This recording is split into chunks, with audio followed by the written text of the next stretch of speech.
O maia o le a tātou tāpua I atu I le atua.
O maia ia tātou analanga fia I le ali, ia tātou analanga I le papa o lo tātou o le tanga.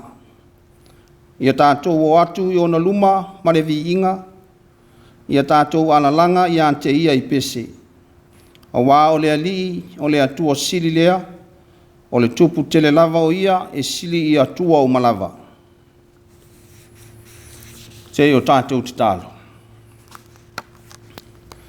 Le atua mamanae, o le atua siri ese. O la uafia o le papa o lo mātou o le tanga. O mātou o atu whātasi, malau whānau whātua tua. I le nei tae au o lo aso sāpa ia.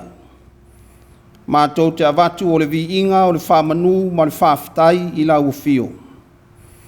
O wā o lo walofa whaalia ia te I mātou o aso uma. Ua e whaatele ina pea. A o mātou iai le tāpua'iga ua whaia nei. Ua mātou te talo atu, se ia e a fio maia mo I mātou. E ala I le mafutanga lilo ma lo anganga pa ia. Ina ia o mātou tāpuai atu ai la ua fio I le anganga ma le whamaoni lava.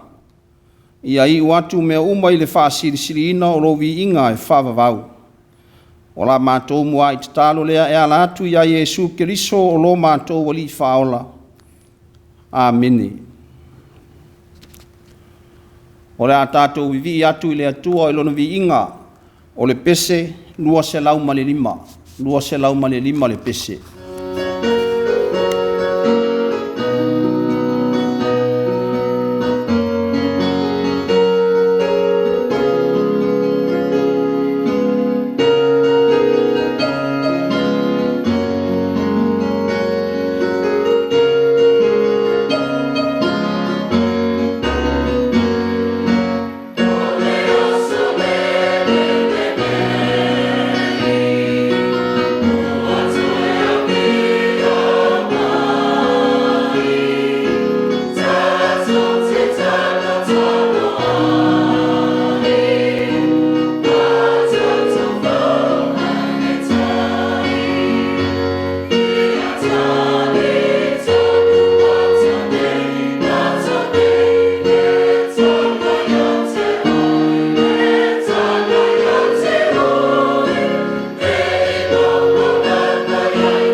o le Faitau wina o le tusi pa ia.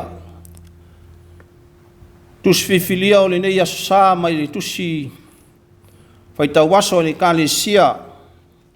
Ua moa mai lea i le whenga inga fau o le tusi a Paulo i a Filipi. Mata upu mua mua.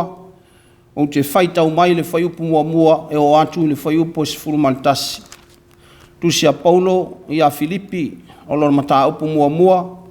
O te Faitau mai le whai upu mua mua e o atu le whai upu o se furu malitasi. Whaafonga maia i a fionga pa ia a le atua. O Paulo ma Timoteo o au ona Yesu Keriso i le au pa ia umalava o ia Keriso Yesu o e o i Filipi a toa ma epikopo ma tia kono. Ia te o tau le alofa tu noa ma le manuia mai le atua lo tātou tama a toa ma le adi o Yesu Keriso. O te whaftai atu i lo watua i o manatu uma ia te o tau. E le au noa lau whaatonga ma le fia fia i au te talo uma mo o tau umalava. Ona o lo o tau mafuta whaatasi i la le tala le lei. Talu mai le urua i aso. Wa o mai le aso nei. Wa o mautinoa le nei lava mea. O ia na amataina le Gāluega le lei tutonu i a te o tau. E wha ato o toa ina i lava e ia e o atu lava i le aso o Yesu Keriso. Ua te tau ona o manatu whaapea i a te o tau uma. A wā ua te wina o tau i lau loto. Ina ua tātou a wai whaatasi maau i le alofa tū noa. A o noa noa tia au ma o tū watu e wha maunia le tala le lei. A wā ua sila fia e le atua. Wa o matua nau nau i a te o tau malava i le alofa nau nau tai o Yesu Keriso. O lau te talo fo i le nei. Ia whaatupu te leina pea lava lo o tau alofa. Ma le iloa le lei, a toa ma le whautau ta uma. Ina ia masino i a te o tau mea winga ese ese. O na vea i leo o tau ma e wha maoni, ma le tau le anga ina pe a o i le aso o Keriso. Ia tu tumu o tau i fua le ami o tonu ma ia Yesu Keriso. Ina ia vi ia ai ma whaane e ne ina ai le atua.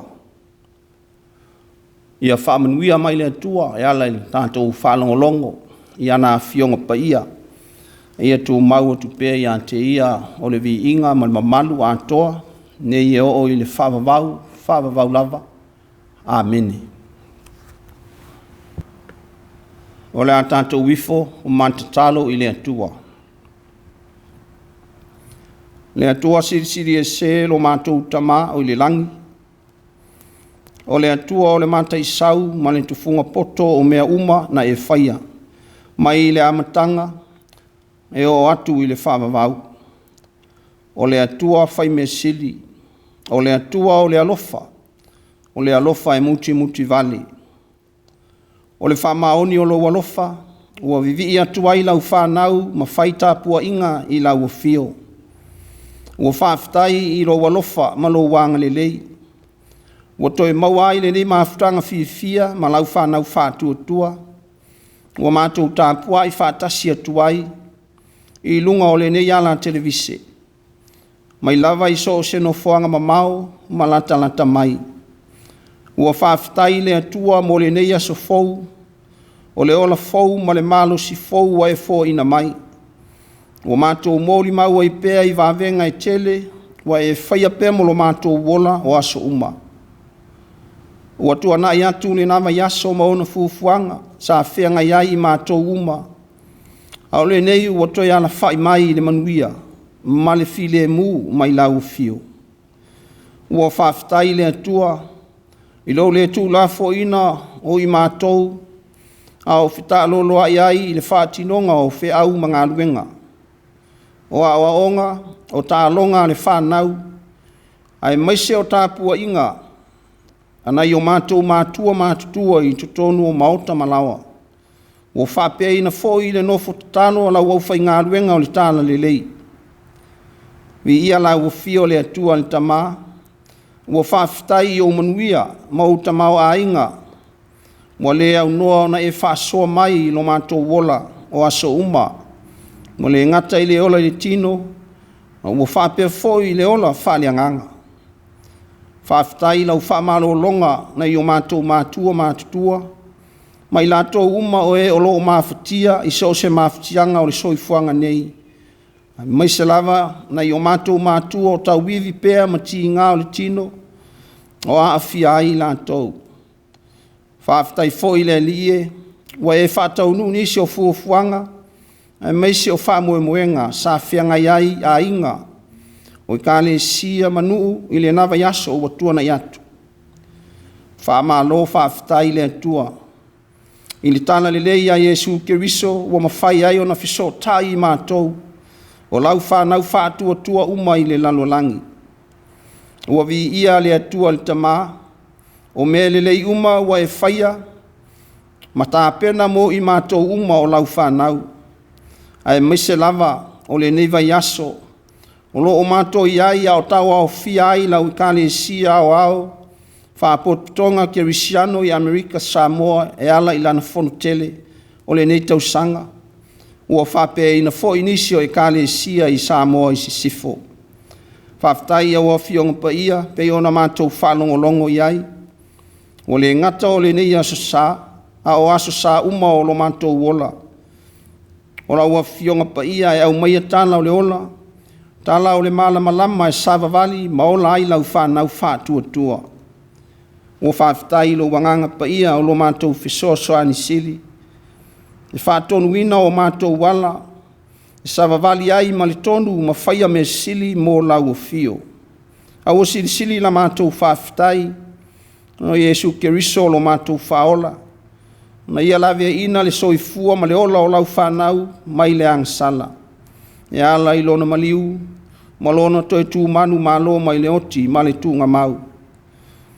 Ia ia tū mau i lau o fio le atua o le vi inga, o le whaftai ma le whamanu, nei e o i le whavavau lava. Le atuae, pangali tele o lo walofa mo i mātou, a ua mātou le iloa o na ngaua i atu i lo fina ngalo, ma lo wa o mai, mātou te tau tino atu, wa anga sala i mātou i o luma, wa mātou whātu ese atu ai i le nei tāpua'iga, le atuae se ia i alofa ma whamangalo mai a te i mātou o laulava whanau, mātou te tau tino atu, wa tele o mātou vaivainga ma o mātou whale tonu, i lo tātou whawhenga iai o aso uma. O le ai se whamaoni o a mātou upu matala, o lo tau langi ai lo upa ia ma lo mamalu, o lo siri ese. O upu matala o le ngangana ua whesopo ai, ma se ona tu nā fuai, ua le iloa ai le vata puia ma lau fio. Ai mese ua mama sangi ai ni tamau ainga, o lau fio i le vā matangata. Le li ie no mātou utua, o mātou iloa lava o mātou wanga salapea i lau fio i aso uma, ma aso faiso o lo mātou wola. E ui no wa e awa o ina i mātou i le tāna le lei i a Yesu Keriso. Ina i au mātou iloa o na sāva vali tonu ai, ma ola i lo malama, a ua whaia lava o mātou loto. I mea mātou te mana nao iai, ma ua vea ai ma masei i o numa. Ua whaia ina i mātou, ma lo mātou whātua tua, a ua to i lano pea le tangata, i whāo so songa, ma tuina naunga o leo langa. Ua whāfo ringa fōi no mātou wola tau tua i o luma, ai mese o lautana le lei. A ua mātou vivi atu le atua i o mātou laungutu, ua mātou tau fōi ni pa ia ma mamalu o lau fio. A o mātou winga māmionga o whālia, ua lea tangi ai no finangalo alofa ma lau ami o tonu. Le li ie no mātou utua, ua mātou whātou ese atu i lau fio. Whamangalo mai le i fonga lau whanau. Whamangalo le lalo langi, a toa i atunu ma malo uma o lo o whetau wai. Ua mau ai le soifua ma le ola o lau whanau. Whamangalo sa moa ngalua maana whainga malo, o na taitai mau tangata anu uma. Whamangalo fo i le ni e se lape o le auaunanga ma le tautua. Auna o le tana lei i so se fata faitaulanga. Whamangalo mai whai unga, ma whiriwhiringa whai au taitai, i so se auaunanga o tautua ai tutonu a inga, o nuu o antu nuu o whainga malo, mai ka le sia, ua le atangia ai ne ami o tonu ma le whamasinonga tonu ala ua fio. Le atuae mātou te tatalo atu ma le whātua tua, ma le ola tali tonu i le tongi ola na saunia e ke riso Yesu, i lona tino ma lona toto pa ia mā ngalo ai mātou uma o lau whānau. Le atua lo whae, o lau ua fio lava o le puna o manuia ma whamanuianga o malava. Ua mātou wala au ma te talo atu, se ia e whamanuia mai mo i mātou manei, a o mātou tāpua i atu i lau fio. Whamanuia atu i no fuanga, o lo tāpua i mai ai lau whanau i le nei tai au. Whamanuia atu i whaiva manti ute, o lava singa uma o le awhenga iai, mo le neiva yaso ua savalia. Le atu wae se ia e anga le lei, i whiau mga luenga o awa onga, ma tā longa le whanau. Whamanuia i au na fola o le tāla le lei, i so se fata faitaulanga, o ngā lulue ai, i au wale o la whale anganga o lau whanau. Whamanuia i ngā luenga whamisionari le lalolangi, i la tau e o tāla i ma fola atu o lau tāla le lei, se ia e lavia ina le atuae no la tau wola, i anonofo file mu foi le lalolangi, e o vivesi ma Faitau ai, i le atuae, se e whamanuia mai i o mātou Mātua mātutua, i tutonu o maota malawa, i a iai lau whamalolonga pa i atu, i o lātou tino vai vai, e meise o awhianga o leolanga o awhia ai lātou. Whea lava se no fuanga, o loo whata o tolia ai lātou, tutonu o whale mai, o tua i a inga le li ie, mātou te tatalo matui nātu, i a iai lo mana e te whamalolo. Maua lo lātou mālosi whafauina. Whamanuia i whanau o whea ngai mā o onga, ma tā longa au no nofo vanawala ai ma Mātua ma inga. Whamanuia fo i le ie, i ala uma o lātou uia, ai maise i alavea i mai i lātou mai fili maana mai lei, o lo tau mawhai e whātou i lalo lo lātou wola tau mawhai. Mātou te mana tua pēa le li ie, Nyau mātou a inga o wala ai i atu nu e mamao, ai maise foi i Samoa, se ia e whamanuia mo i lātou uma. Mātou manatua fufuanga ma whamuimuenga whātau oto, alau whanau, ai maise o nisi o whala tonga o lo fufua ina, ia ile atua o manuia ma lo file mu, ia taita ina i le mana o lo wanganga pa ia, e manuia ai fufuanga umalava. Mātou te tatalo le li ie. Tu ina atu i lau fio le tau au fia ai o lau ikani sia o au i Amerika Samoa. Whaportonga ke risiano i Amerika Samoa whapea foi i Samoa i sifo. O ana whanutanga o lo whanga solo ai le neiva yaso. Mātou te talo tu ina atu se ia e alo whangia. E te whatau nuu i le manuia me uma. Ia mawhatotonga ma whatele ina perevi inga o lau fio. E ala i le tō whā, ma le whautautanga e furiai, i au wāse manuia o lau tāla le lei. Mātou te tālo mo e o whānoa noa, na ia alofa le atua, whā maise, whā mawhanwhanaina i lātou, ona o mawhtanga o mai e o motusia e pele, ona o le oti. Mātou wala au le atuae, whā tasi mai ala o fio, i fuafuanga o le neiva yaso, o le a mātou savalia. Pe a mātou whanongolongo i lo finangalo. Te ia te tala na mātou whanongo, pe se a lo finangalo whetalai mai mo i mātou. Me a lātu i lau au na vai ma le whātau waa. O a mātou te talo ia le ali ie, whātasia i manisi o te talo lilo o lau whanau, ua whaaleo i nātu. E ala ia Yesu Keriso, o lo mātou walii, ma lo mātou whaola. Ameni. O le pese ua saunia se lau se fulu maritolu, se lau se fulu tolu le pese.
O le launga i le suafa mamalu o le atua, le tamā, le alo, ma le anganga paia.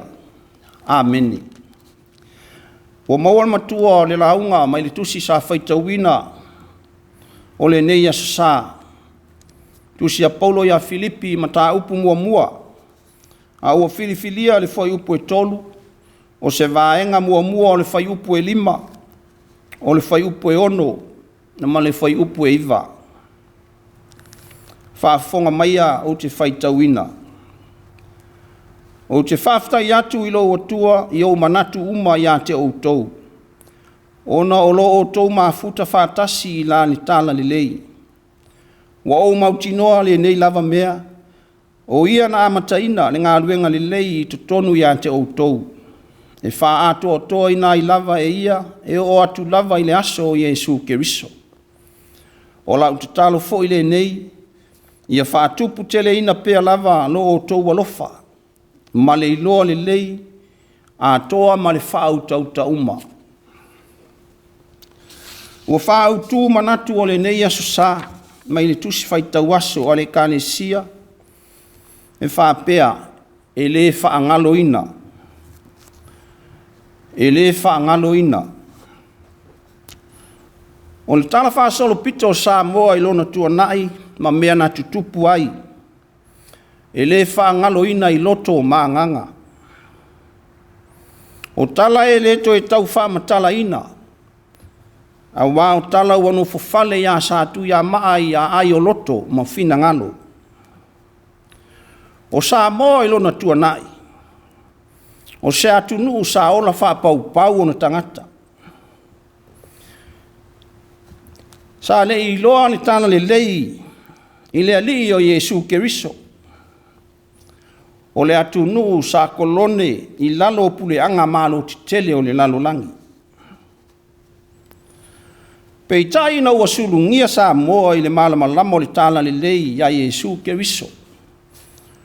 Ua vea ai Samoa o se atunu kerisiano o na tangata. Ua whātua tua matali tonu i le atua. Ua ola masava vali i le malamalama o le tala le lei ia Iesu Keriso. Ua o mai lava i aso nei. O le loto vivi i lea ma le anganga whaafitai i le atua. Ono o Gāluega le lei uma ua ia whaia. Ua whaapea foi i sao tā ua o tua a. Ua lango mau mai tia sa. I la tau sa saina fi tā. Ma whainga tā mo le manuia o Samoa mo na tangata. O Gāluega le lei ma sao tā ua o tua a ua mawai. I le whaangaloina. E mana tua pea i loto.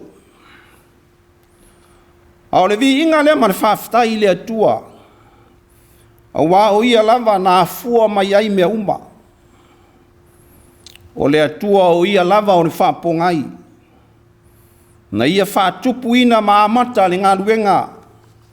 I lau whanua o Samoa wa afua ailo na whaavai Autū. Whaavai i le atua Samoa. Wa oli ma fia. Wa saoloto na tangata. Wa mafuta whaatasi i le whea alofani ma le wheofo fotai i le alofa. I le whaatua tuanga e tasi i le atua soifua. Whai mai le Autū o le aso sa. I le whaangaloina. O le anganga atoa leo la apostolo Paulo. O lo whaalia i lana tusi atu i le Ekalesia i Filipi. I le tusi Faitau pe ona Faitauina ma tātou whanongolongo iai. O le nei asosa. O le loto whaafitai. Ma le loto vivi o le apostolo Paulo i le atua. O no le Ekalesia i Filipi. E le whaangaloina. E le whaangaloina lo lantou loto whaatua tua. Ma le ola vivi i le atua. O se a ai sa ona whaapau na tangata. Sa le i loa le tana i lei a Iesu Keriso. Peitai. Wa mori mawina le apostolo. Le loto oli ma le mafuta whātasi. Ua fia mga lulu e whātasi ina ua sulungia i le malamalama o le tala le lei a Iesu Keriso. O le whaafitai lea le apostolo i lana mafutanga ma le ekalesia i Filipi na afua i lana tusi atu. I le ngata i le whaafitai i le ekalesia a o le whaafitai foi le atua. A wā o ia o le whaapongai ma le afuanga o mea uma. O le atua sa ia ngalue ina ma amata i ngaluenga i tutonu o le loto i fale o le ekalesia. Wa afua ai o na mafuta whātasi. Ua fia ma oli whātasi i la li tāna li lei i a Iesu Keriso. Pe lava o na tā ua e na apostolo i ana upu ua whaima matua o le asa. O te whaafitai atu i lo watua i o manatu uma i a te outou. Ona olo o tau mafuta whātasi i la ni tāna li lei. Wa o mautinoa le nei lava mea. O ia na amata ina le ngaluenga le lei tutonu i a te outou. E wha atoa toa ina i lava e ia. E o atu lava i le aso o Iesu Keriso. O lau te talo fo i le nei. Ia wha tupu tele ina pea lava lo o tou alofa. Ma le iloa le lei ma le wha auta umalava. O la ngona wha leo ia o le apostolo. Wha iloa atu ailo na loto fia i lana tusi a Filipi. O lona mitanga ma ona fianga. A wāua ola ma mafuta whātasi le kānesia. Ua whātua i li tāna le lei a Iesu Keriso. Tau tino atu e Paulo, malona mautinoa. E leo se isi lava na amata ina le ngaluenga i Filipi. O le atua lava. E le manatu le apostolo. O ia malona atali fale anganga o Timoteo. Na amata ina le ngaluenga. Ai le ai. Manatu Paulo. O ila ua na oni au na e to ma whāsusu. A o le atua o ia lava na te whātupu ma whaola. Pei lava foi o upu ala apostolo na ia tusi atu ai le kānesia i Korinito. A o la fola ma tā lai ai le tāla le lei ma Apolo. O se tasi o na soa tau. Sa fiso soani ia te ia. O la Paulo. O i maa ua wana o au auna. O e wala ai. O na o tō whātua. E pei ona tō fisia i maa ua ma re ngā luenga ua tuina mai e leani. Na o tō ina. Na whāsu e Apolo. Ai pei tai o le atua wana whātupu ina. O le nei, e le o le tutō. E le o le whāsu. Pei tai o le atua na te whātupu ina. O upu ia mamanatu o Paulo. Na ia whaalua ina atu i a Filipi. Pei o na ia tā ua i lana tusi. Wa o mautinoa le nei lava mea. O ia na amataina le ngaluenga le lei i to tonu i ante outou. E le whaangalo ina le apostolo le kānesia i Filipi. O le kānesia sa tau ti ngā ai lona tau whaatoa ina. O le kānesia ua mawhana upu ma vāvāna nata le mafutanga. Ua so tuli ma so tau au. Ai peitai. Ua iai o na whaafita uli ua tūlai mai. I le vāma whanawhana o le apostolo. Ma le kānesia. O le moe noa ma le lau whāle ai nā. O le fili ma le tia Apolo tau whāle anga. Ua tau mawhai e ti neia ma whāto i lalo. Le upu moni ma le tāna le lei a Iesu Keriso. Ua fola ma o atu e le apostolo. Au tā lai Paulo ma pānapa i Anitioka. Ua mawai aina i aso na la manatu le asi nisi o la uso o lo tā lai. Nisi o ai po whape whea mai. Whape atu lea o pānapa i a Paulo. E te tau o na lato wō ma Ioane. O lewa i ngoa i Amareko. Pei tai sa le manao iai Paulo, a wasa sola ese mareko ia te ila ua, ile a ai o pafulia, na mafua ai o na latou leo. O le ala na fesesea iai Paulo ma panapa. O na ole o panapa ma mareko, ua forau atu i ku Peru. A ua filifilia ai e Paulo sila, lante to lua i le Gāluega tālai. O na malanga atu leo i la ua, ma tālai atu i a ai o Suria, ma Kirikia.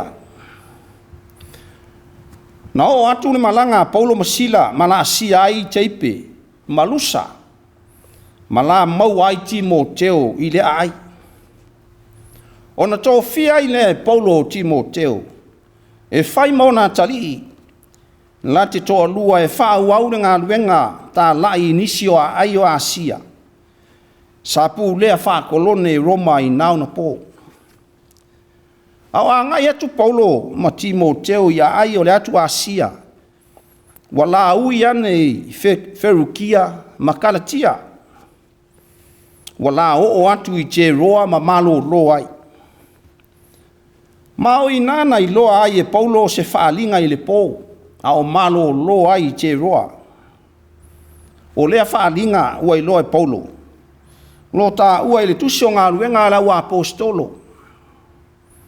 O se tasi tangata mai Makitonia. Ua tu atu i ona luma, ua whaapea atu i a te ia. Sauia i Makitonia, ma Efeso soani mai i a te mato. Ona tua ai le Paulo ma Timoteo te roa, ai malanga atu i Makitonia. O se tasi o ai sa kolone i lalo Roma i le Vaitau. Ma o Filipi, o le urua ia ai lea o le tu i Mātua i sasae o Makitonia. Na mua i tau nuu ma tu vai iai Paulo ma Timoteo. Ma la fola ai le tana le lei, ia Iesu Keriso. Pe ona tā ua mai i le tusi Faitau o le nei aso. O Filipi na, o le urua ia ai le o Makitonia, na mua whātala le leia i le tala le leia Iesu Keriso. I le Gāluega tāla ia Paulo ma Timoteo. O le tali leo le whaalinga na i loa e Paulo au iai i te roa. Ia vave atu i Makitonia e fola ni tala le lei a Iesu. O le whaalinga mai le atua ia Paulo. Ia vave i Filipi e mo mia le fia whaola ina o na tangata i le tala le lei a Iesu. A wawa sa solo whaafi le amio le anga ma le ola whaapau o tangata. Ona o le tele o awa onga se ma le tau wha se. Ua lo lofi atu i tutonu o Filipi. Ina ua taunu Paulo ma Timoteo, ma whaatino le Gāluega i Filipi. Ua mai tau wina i le apostolo le fia o tangata e mafuta. Ua toa tele ua liliu, ma whaola ina, ua whaatua i le tana le lei i a Iesu. E ui le tele o whaingata ma fita. O whaafita auli sa fita ia i ma le apostolo. Ai sa le i avea lea maala e whaavaivai ai lona whaatua. I lona moli maupea maa o atu i le tala le lei mo tangata Filipi. O le naunau ta inga o le apostolo i aola matupu le Gāluega. Ma whaatala le lei an tangata uma. A wā o lona lea vala wina mai le atua. O le Vaitau tonu o le malosi o pule anga sa wā Roma. Na ia whaakolone ina ai le tele o malo. Whaapea fo i Makitonia maona ai uma. Peitai o le avea o le toa tele o tangata Filipi. Ua li liu i le tala inga le apostolo Paulo ma Timoteo. O se mea le anga lea i o lato manatu. Po o manatu o nisi. O e sa tā lai ma whaia o onga se. Na whaasanga tau atu ai ni tana le lei a Iesu. O ni isi ua lato whawhauina ni tala ai maise o onga tau whaase. ini awala tau whaaleanga, e mō lia atu ai Paulo I luma o taitai Roma. Wa fua ai mai ui na sai ai Paulo, ma tu uwina atu I le whale pui pui. Au iai Paulo I tutonu o le whale pui pui Roma, o I nāna ia tusi mai aila na tusi I nei kale sia I Filipi. I se teimi umi au iai Paulo ma tau fia ai le whale pui pui. Sa lei mawhai o na ia whaangalo ina le kale sia I Filipi. Ai ngata foi lea, ua whape ina foi le kale sia I Filipi. Sa nātou le tu au noa ina le apostolo. Sa nātou mana tua pea ma asi ai, ma ave me alofa e asi ai o ia au nono tia in whane pui pui. E ui sa le I whaatanga ina nisi e asi ai. Ai le I mawhai lava o na tau fia ai le loto alofa o tangatau le kane sia I a Paulo. Ina ua lātou maua o le anganga alofa, le fitau siai, ma le fia fantasi I le ali. Pe ona tāua e le apostolo. Le aise kane sia na alofa mai antea. I le mata upu o le fo ai mai. Ma le talia o mea uma na o tau lava. A wā au I te Salonia au. Sa au tau avatu mea na o mativa ai. Wā atu tasi. Ma le atu lua foi. O Gāluega le leia sa whaatino e le kane sia I Filipi. Mo Paulo. E le whaangano ina. E le apostolo. Whai mai a upo Paulo. E le au noa la whaatonga ma le fia. I au tatalo I le atua mo o tou malava. Ona o lo tou mafuta whaatasi I lani tāna le lei. E pele I le apostolo Filipi ne kane sia. E le whaangano ina no lato wanga le lei a o whaanofo e sea ai I nofo anga whaingata. O le tusi whaamalu si au. Ma upu whaamawhanawhana. E le apostolo I le kane sia ma le aupa ia uma. O I Filipi. I e pikopo ma ti a kono. O la Paulo ia whaamalu losi e tautua ni Gāluega le ali. Ma whaia mea uma ma le alofa. E le whaangalo ina Filipi ni tatalo a le apostolo. O la Paulo o te whaafitai atu I le atua. I o manatu uma ia te outou. E le au noa lau whaatonga ma le fia. Ma au te talo mo outou uma. Ona o lo outou mafuta whaatasi la li tāna li lei. Taru mai le ulua I aso. E o mai I aso nei. O lau te talo I le atua. Ia whaatupu te leina pea lo outou anu lofa ma le iloa le lei. O mea uma ma le whautauta. A wāua te wina o tou I lo noto. Ina ua tātou au wai whaatasi maau I le alofa tu noa. E ui ua noa tia o au. Ma Autū atu e whaamaunia ni tāla le lei. A o lau te talo Filipi I le atua. Ia whaatupu te leina lo tou alofa. Ma le loa le lei o mea uma. Ina ia masino ia te o tou o mea winga ese uma. O lo tutupu maari ai mai. O na vea I leo o tou ma e wha maoni. Ma le tau leanga ina pe a o I le aso o keriso. Ia tutumu o tou I fua le ami o tonu mai a Yesu keriso. Ina ia wha ne ina ai le suafa o le atua soifua. O le whiaua Paulo mo le kane sia I Filipi.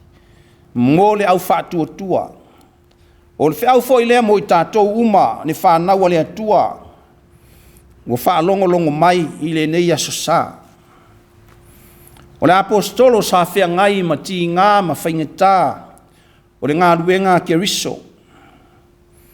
Ua saisaitia ma nonoa tia I le whale pui pui. Ona o le mori mau pea. E fola atu le tāna le lei ali ali. Ina ia whaola ina nganga o tangata uma mo le atua malona malo. O ti ngama whaingatā sa whiangai ma le apostolo. E le I whaavai pe solo muli ai. E le I mawhai o na ngalo I lana tatalo I le atua. Ma lana whaafitai le kalesia ma le au whaatuatua. Ta ua I e Paulo o lana tatalo I le atua. Ina ia whaatu mauina pea le mafuta whaatasi. Ma le loto fia o le kalesia I le tala le leia Keriso. A wao le tala le leia Yesu. O le tala lea o le manuia mo tangata uma. O e ua talia ma whaatuatua ma olai. O le apoai ma le whaamanatu o Paulo mo Filipi. Ia le avea lona to sea. Ma lona no atia I Roma ma ala e whaavai ai no lantou whaatuatua. Ma le loto fia e mafuta whaatasi.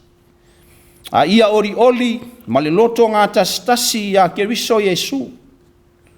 Oli I le alii ma whaia mea uma mo le atua.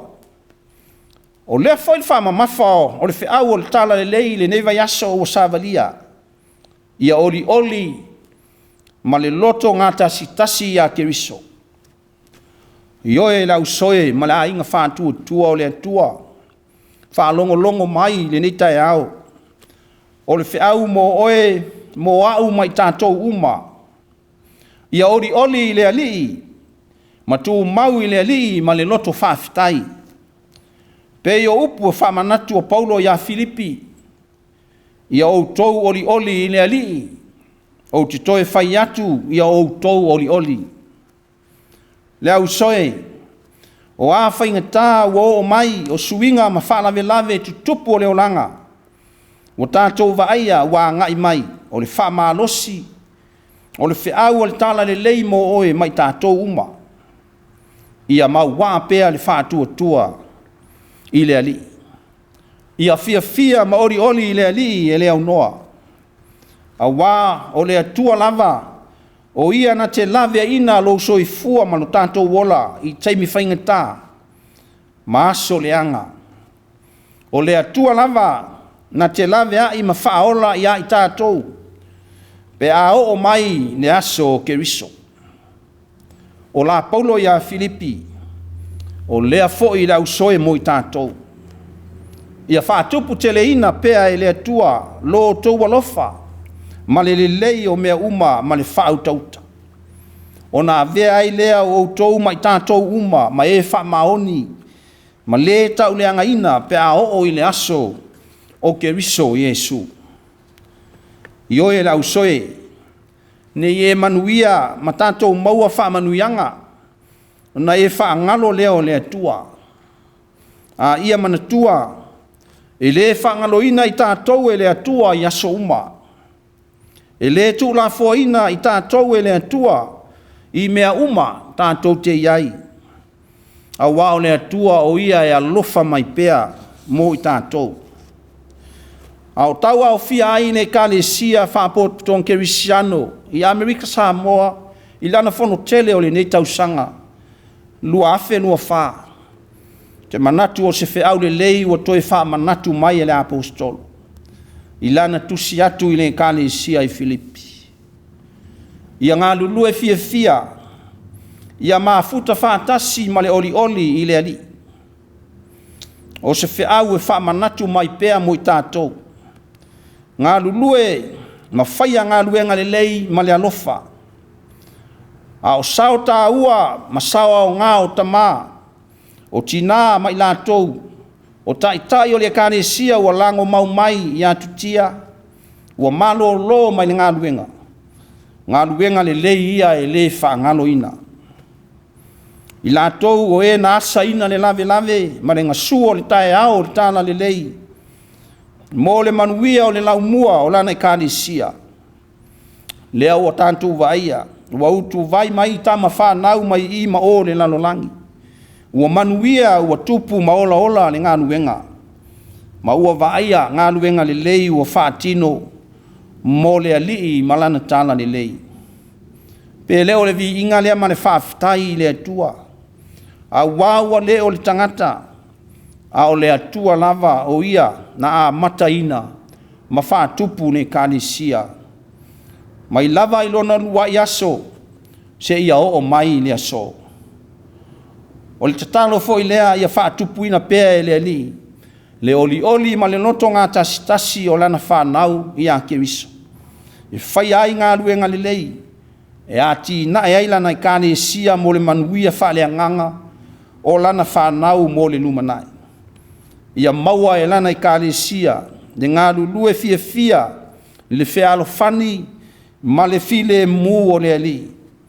A o tau a o fia ai lana whono tele o le nei tausanga. O Yesu Keriso na te lei whaangaloina oe māu mai tātou uma. A o whenga iai mo na ti ngā i lunga o le sātauro o lana whetalainga lou tamai ia e whamangalo atu ia te i lātou a wāua lātou le iloa le mea wa lātou whaia. Na maliu le Keriso ai na toe tū manu mālo mai. Ina ia whaolaina i tātou o lana lava whanau whātua. Ma wha ato toa ina ai i tātou i le ola e whaavavau. O te whawhtai atu i lo watua i o manatu uma i ate o tou. Ona o lo tau mafuta whātasi i lani tāna le lei. Wa o mauti noa le nei lava mea. O ia na amataina le ngā luenga le lei i tutonu i ate o tou. E wha ato toa ina i lava e ia e o atu lava i le aso o Yesu Keriso. O lau te talo fo i le nei, ia wha tupu tele ina pea lava alo o tou alofa. Ma le iloa le lei a toa ma le wha au tau tauma. E le wha angalo ina. Ameni.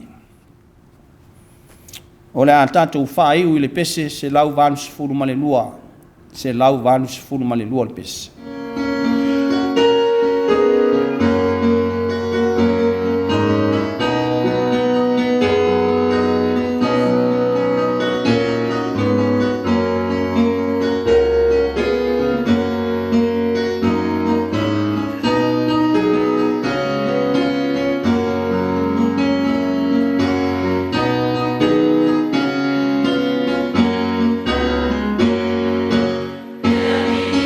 Yeah.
ole en talo whamanuia.